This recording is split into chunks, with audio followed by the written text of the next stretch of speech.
প্রত্যেক মানুষের ভেতরই এক স্বাভাবিক অথচ আধ্যাত্মিক বৃত্তি থাকে।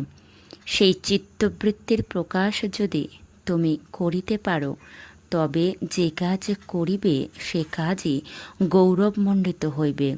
মানুষ যখন ক্ষুদ্র তুচ্ছ যাহা কিছুর সঙ্গে বন্ধ হইয়া থাকে, তখন বড় জিনিস হইতে নিজেকে বঞ্চিত করে।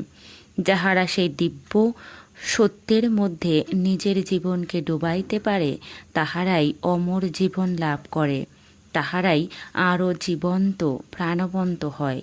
মানুষ জীবনের সুযোগগুলিকে যেভাবে ব্যবহার করে, সেই অনুসারে সে বড় না হয় ছোট হইয়া বাঁচিয়া থাকে। প্রার্থনা করিতে হইবে, আমার এই মন যেন এমন পবিত্র ও বলশালী হয় যে সে বিশ্বের বিরাট মনের ডাকে সাড়া দিতে পারে।